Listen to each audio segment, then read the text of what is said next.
નમસ્કાર, તમારું સ્વાગત છે મારી ચેનલમાં. હમણાં ચાલી રહી છે રાજસ્થાન ટુરિઝમ સિરીઝ અને હું લઈને આવ્યો છું રાજસમંદ જિલ્લા, જે કે રાજસ્થાનમાં છે, એમાં ફરવા માટેના ટોચના પર્યટન સ્થળો. નંબર 1 પર છે વિશ્વાસ સ્વરૂપમ statue of belief. Statue of બિલીફની મુલાકાત લેવાનો અદ્ભુત અનુભવ હતો. વાઇબ્સ સારા હતા, સંચાલન ઉત્તમ હતું, સ્વચ્છતા સારી હતી, સુરક્ષા મદદરૂપ હતી. નાથદ્વારા મંદિરની ખૂબ જ નજીક, પરિવહનની સરળ ઉપલબ્ધતા, વ્હીલચેર એવા લોકો માટે પણ ઉપલબ્ધ છે જેઓ ચાલી શકતા નથી પરંતુ સમુદ્ર મિલકતની શોધખોળ કરવા માગે છે. નંબર 2, કુંભલગઢ કિલ્લો.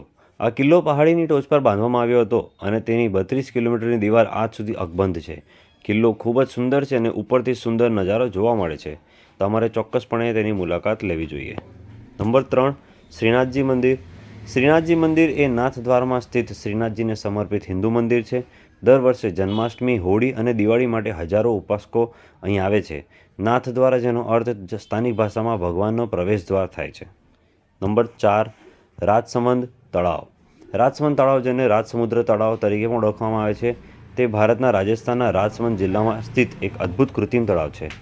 પર્યટનના આકર્ષણમાં બોટિંગ અને માછીમારી, બર્ડ વોચિંગ, સૂર્યાસ્ત અને સૂર્યોદયનો નજારો, પિકનિક સ્પોટ, નજીકના આકર્ષણોમાં કાંકરોલી મંદિર અને નાથદ્વારા શહેરનો સમાવેશ થાય છે.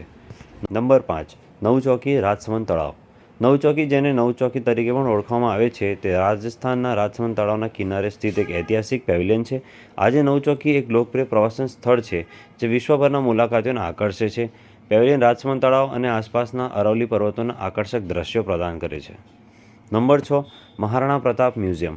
રાજસમંદમાં આવેલ મહારાણા પ્રતાપ મ્યુઝિયમ ઇતિહાસના રસિયાઓ અને સુપ્રસિદ્ધ મહારાણા પ્રતાપ વિશે વધુ જાણવામાં રસ ધરાવતા લોકો માટે એક અદ્ભુત સ્થળ છે.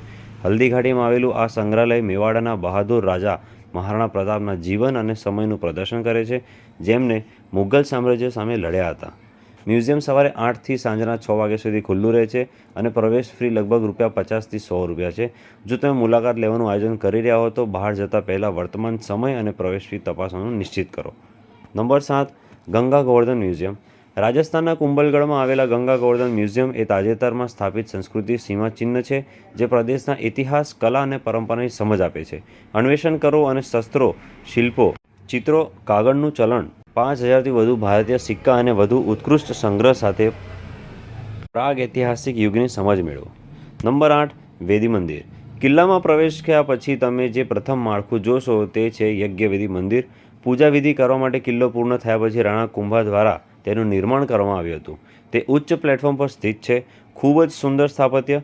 ત્રિકૂટ મંદિર તરીકે ઓળખાતા મંદિરની પાછળ 3 નાના મંદિરોનો સમૂહ છે. આ વિસ્તાર જાળી વિશાળ કિલ્લાની દિવાલ સાથે જોડાયેલો છે. દિવાલ પર ચડવા માટે સીડીઓ છે. ઉપરથી તમે આસપાસના જંગલનું વિહંગમ દ્રશ્ય જોઈ શકો છો. નંબર 9, પરશુરામ મહાદેવ મંદિર. પરશુરામ મહાદેવ મંદિર આજે પણ તેના પ્રાચીન સ્વરૂપમાં અસ્તિત્વ ધરાવે છે. એવું માનવામાં આવે છે કે ભગવાન પરશુરામ અહીં તપસ્યા કરી હતી. આ મંદિર પાલી જિલ્લાના સાદરી ગામમાં છે. આ મંદિર સુધી પહોંચવા માટે તમારે 2 કિલોમીટર મુશ્કેલ અંતર ચડવું પડશે. આ ભગવાન પરશુરામનું એક પ્રાચીન મંદિર છે જે હજુ પણ તેના મૂળ સ્વરૂપમાં તે ટેકરીથી લગભગ 1.5 કિલોમીટર નીચે છે, પરંતુ અંતર ઘણું લાંબુ છે અને તે ઘણી જગ્યાએ મુલાકાત લેવા યોગ્ય છે. આ ટેકરી પહાડોની અંદર છે. તો મિત્રો, આ હતા રાજસમંદ ફરવા માટેના ટોચના પર્યટન સ્થળો. આશા રાખું છું વિડીયો ગમ્યો હશે. વિડીયો ગમ્યો તો લાઇક કરો, શેર કરો, સબસ્ક્રાઈબ કરો. જય હિન્દ.